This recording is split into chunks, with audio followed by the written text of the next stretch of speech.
అన్నప్పుడు దేవుడు ఇంకా ఆశ్చర్యకార్యం చేస్తాడు.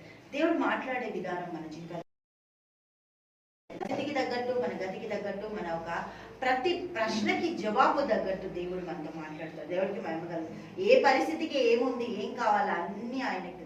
అందుకే 365 రోజులు మనం వాక్యాన్ని పఠిస్తూనే ఉంటాం. వాక్యం దగ్గర నుంచి జరగడానికి వీల్లేదు, దేవుని దగ్గర నుంచి దృష్టి మరణించడానికి వీల్లేదు. లేకపోతే లోకంలోకి వెళ్ళిపోతుంది మన దృష్టి. దేవుని మీదనే మన దృష్టి ఉండాలి. దేవునికి మహిమ కలుగును గాక. ఆదికాండం 2వ అధ్యాయము. దేవునికి మహిమ కలుగును గాక. మీరు ఒకవేళ ఏదైనా పని చేస్తుంటే, తండ్రిగా పని చేసేటప్పుడు ఆ తండ్రి అదే బిడ్డలు, తండ్రికి పుట్టిన బిడ్డలు పని చేస్తుంటే ఎంత ఆశ్చర్యపోతాడు తండ్రి. అరే సేమ్ టు సేమ్ నా లెక్కనే పని చేస్తుండని కదా. మన తండ్రి కూడా అదే సంతోషపడతాడట. ఆయన మాదిరిలోనికి మనం రావాలట, ఆయనలాగా పని చేయాలట, ఆయనలాగా మనం ఉండాలట, ఆయనలాగా మనం చేయగలిగే సామర్థ్యత. అందుకే మీరు దైవములని నేను చెప్పలేదా అంటాడు. దైవములు నాలాగనే మీరు దైవములు. దేవుడికి స్తోత్రం. హల్లెలూయా. ఆదికాండం 2వ అధ్యాయము 18వ వచనం చూద్దాం. మరియు దేవుడైన యెహోవా నరుడు ఒంటరిగా ఉండుట మంచిది కాదు. నరుడు ఒంటరిగా ఉండుట మంచిది కాదు. అందుకే దేవునికి మహిమ కలుగును గాక. చక్కటి భార్యని ఇద్దాం అనుకొని దేవుడు ఏం చేసిందంట, హల్లెలూయా, వానికి సాటి అయిన సహాయము వాని కొరకు చేయదు అనుకునేను. దేవునికి స్తోత్రం. హల్లెలూయా. అప్పుడు అనుకుంటున్నాడా, చేసి ఆల్రెడీ పెట్టేసిండా. దేవునికి మహిమ కలుగును గాక. ఆదామును తయారు చేసేటప్పుడు, ఆదాము గురించి మట్టి దగ్గరికి పోయేటప్పుడే దేవాది దేవుడు ఆదామును అవ్వని తయారు చేసి పెట్టిండు. అందుకే ప్రతి ఒక్క బిడ్డకి, ప్రతి ఒక్క కుమార్తెకి, ప్రతి ఒక్క కుమారుడికి దేవుడు సిద్ధపాటు ముందుగానే చేసి పెట్టేసిండు. మనము వీళ్ళని తీసుకుందాం, వీళ్ళు మ్యాచింగ్ అనుకుంటాం. కానీ మన మ్యాచింగ్ ఆల్రెడీ పరలోకంలో ఫిక్స్ అయ్యి ఉంది. అలాగే జగత్పునాదులు వేయబడక మునిపే మన మ్యాచింగ్ ఫిక్స్ చేసి పెట్టేస్తాడు దేవుడు.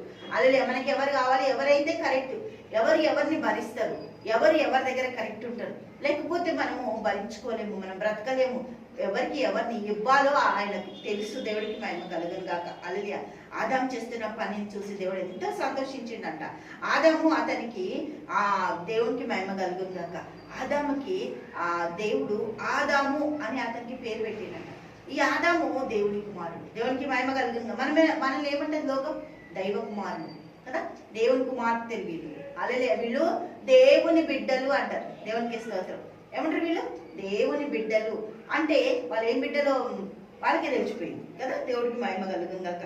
మనం అందరం కూడా దేవుని బిడ్డలు అని పేరు పొందుకున్నాం. ఆదాము నుంచి ఆదాము దేవుడి కుమారుడుగా పరిచయమై అన్ని జంతువులు 2 జతలకు వస్తున్నాయంట. వస్తున్నప్పుడు ఆదాము వాటికి చక్కటి పేర్లు పెడుతున్నట్ట. దేవునికి మహిమ కలుగును.